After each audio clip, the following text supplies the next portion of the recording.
Michael Jackson kept a stranger child's photo in his wallet. Nobody knew why, until when Michael Jackson died on June 25, 2009, the people responsible for managing his estate began the careful, painful process of going through his personal belongings at Neverland Ranch. Clothing, notebooks, instruments, artwork, thousands of items accumulated over a lifetime, most of it documented, cataloged, set aside.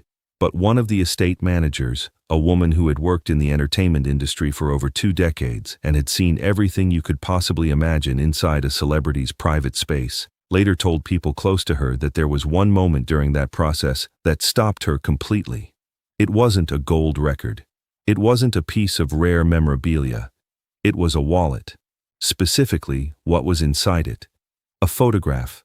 Small, worn at the edges from years of being carried. A child she didn't recognize. A child nobody on that team recognized. No name written on it. No date. No explanation anywhere. Just a face.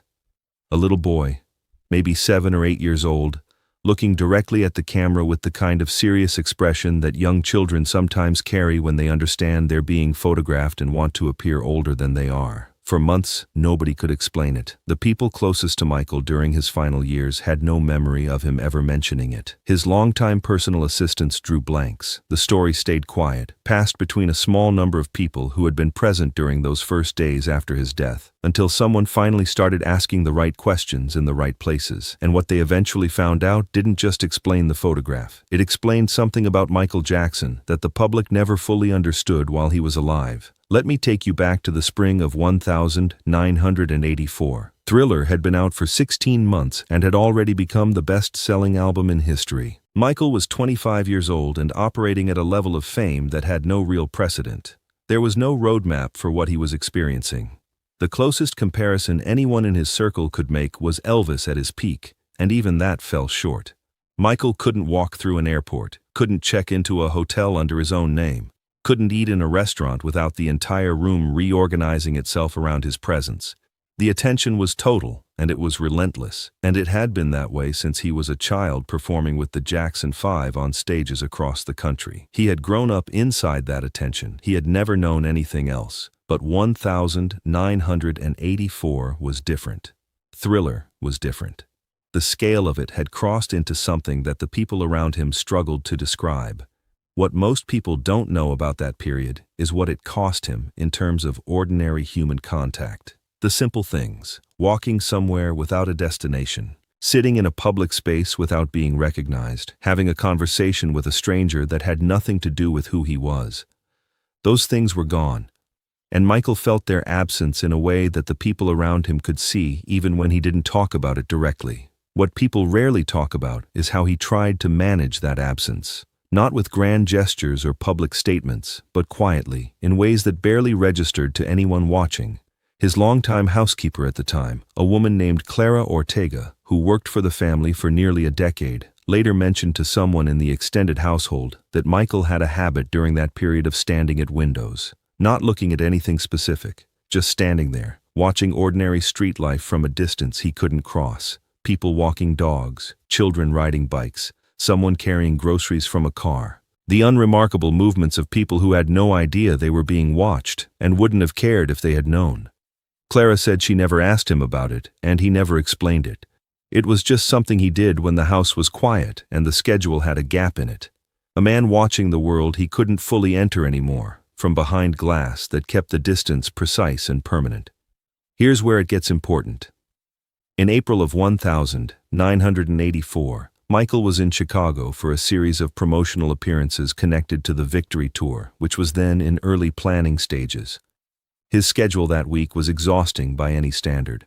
Press junkets, radio appearances, meetings with promoters and venue managers. His team had the days mapped out to the hour, but on the morning of April 9th, a Wednesday, Michael asked his security team for something that he asked for occasionally during that period.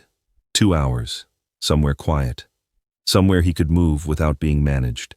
His head of security at the time, a former Secret Service agent named Rudy Torres, who later worked private detail for several major entertainment figures, understood what Michael was asking for and understood why. They worked out a route through a residential neighborhood on the north side of the city. Early morning, low foot traffic, a path that would let Michael walk for a while without becoming an event. What happened during those 2 hours was not documented anywhere at the time. It wasn't something Michael spoke about publicly.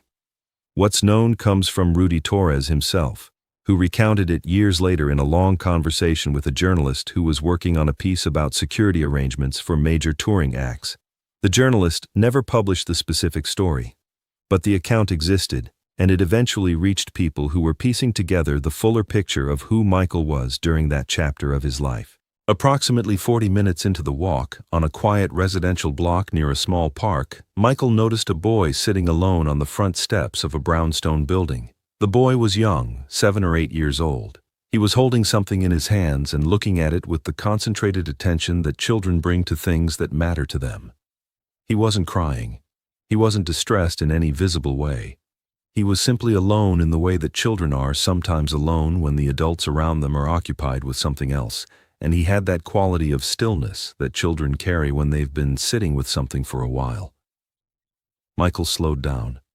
Rudy Torres, walking at a respectful distance, watched him stop completely and stand there for a moment, looking at this child on the steps. Then Michael walked over and sat down beside him, not next to him, at a cautious distance. Beside him. The way you sit down next to someone when you want them to know you're not in a hurry and you're not going anywhere. The boy didn't recognize him. This is the detail that Rudy Torres remembered most clearly when he described it later. The boy looked up at this man, who had just sat down next to him, and registered him the way children register adults who enter their immediate space, with curiosity and a mild assessment of whether the situation was safe. Not recognition. Not the specific electric shock of realizing who was sitting next to you. Just a child looking at an adult who had chosen to sit down. And something about that, about being looked at like that, like a person rather than a phenomenon, settled Michael in a way that Rudy Torres said was visible from 20 feet away.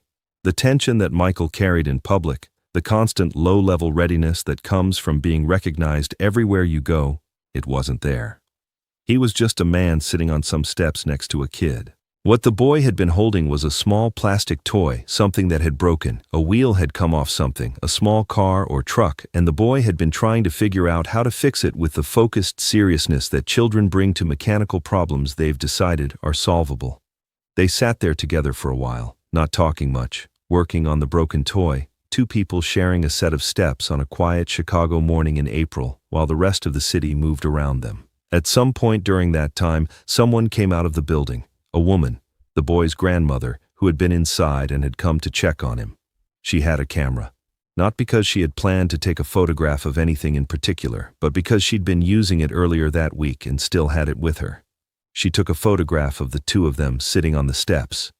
The man she didn't recognize, and her grandson. A record of an ordinary Tuesday morning. She gave Michael a copy before he left. He folded it carefully and put it in his wallet. Here's what that moment represented, and why it stayed with him. Michael Jackson had spent the better part of his life being approached by strangers. That was a constant of his existence going back to before he was a teenager. People approached him with need, with excitement, with requests, with the specific energy of people who have decided that proximity to someone famous will give them something they're looking for. He understood it, he didn't resent it. But it meant that genuine, unplanned human contact, the kind that happens between people who have no agenda and no awareness of each other's circumstances, had become essentially impossible for him. That morning on the steps in Chicago was the exception. That boy had no idea who was sitting next to him. He was simply a child who needed help with a broken toy and found that the person who sat down beside him was willing to help. The interaction was completely clean, no performance on either side, no awareness of the gap between their circumstances, just two people on a set of steps on a quiet morning. Michael carried that photograph not as a memento of a famous moment. He carried it as a reminder that contact like that was possible, that it had happened at least once when he was 25 years old on a street in Chicago, that somewhere in the world there was a child who had looked at him and seen a person first, and nothing else at all. The boy's name was Marcus Webb. He was 7 years old in April of 1984. His grandmother, a woman named Estelle Webb, who had lived in that neighborhood since the early 1960s, kept her copy of the photograph on a shelf in her living room for the rest of her life without ever knowing who the man in it was. She died in 2001. Marcus Webb grew up in Chicago, worked for many years as an electrician, raised 2 children of his own. He learned who had been sitting on those steps with him sometime in the mid-1990s, when a friend who had seen the photograph at his grandmother's house mentioned it to someone who mentioned it to someone else, and the information eventually came back to Marcus through a chain of people who had been trying to figure it out. By the time he understood what he was holding, the photograph had already been in Michael Jackson's wallet for over a decade. Marcus Webb never met Michael Jackson again. He never reached out. He said later, when he was finally asked about it, that it seemed right to leave it alone, that whatever it had meant to Michael was Michael's, that trying to turn it into something public would have changed what it was. Rudy Torres retired from private security work in 2003. He gave very few interviews over the years and never spoke publicly about his time with Michael. But the people who knew him said that April morning in Chicago was the one story he returned to when conversations turned serious. Not the big moments, not the tours or the crowds or the logistical complexity of moving the most famous person on earth through public spaces. That morning on a residential block on the north side of the city, a broken toy, a boy who didn't look twice. He said once, to someone who later passed it along, that in all the years he spent standing close to Michael Jackson in every kind of situation, that was the only morning he ever saw him fully at rest. Not performing rest. Not managing the appearance of calm. Actually resting, the way people rest when nothing is required of them and nobody is watching and the moment has no weight attached to it beyond what it simply is. Rudy Torres died in 2011. He never knew that the photograph had been in Michael's wallet all those years. Nobody thought to tell him. It might have meant something to him to know. It probably would have. When word of the photograph spread quietly through the small circle of people who had been present during those first days after Michael's death, the reaction wasn't what you might expect. There was no scramble to find the story. No immediate push to identify the child or reconstruct the moment. The people who knew about it seemed to understand instinctively that it was private in a way that most things in Michael Jackson's life never got to be. It was a piece of his interior life that had survived intact, that had never been turned into content or commentary or evidence of anything. It was simply a man who had found a moment of ordinary human contact in an extraordinary life and had chosen to keep it close for 25 years. The photograph is now part of the estate archives. It will probably never be exhibited anywhere. It doesn't need to be. Some things carry their meaning best when they stay exactly where they've always been. There's something that the people who study Michael Jackson's life and work tend to circle back to eventually, no matter where they start. The gap between what the public understood about him and what was actually happening inside his life was enormous. Not because he was hiding something dark, but because the scale of his fame made genuine privacy almost structurally impossible. And so the interior life he had, the things that actually moved him, and the moments that actually mattered to him, existed in a space that the public almost never got access to. That photograph is a window into that space. A small one, but clear. A broken toy on a set of steps in Chicago. A child who didn't know who was sitting next to him. 2 hours carved out of an impossible schedule because a man needed to remember what it felt like to be a person in an ordinary world. Nobody knew why he carried it. Until now.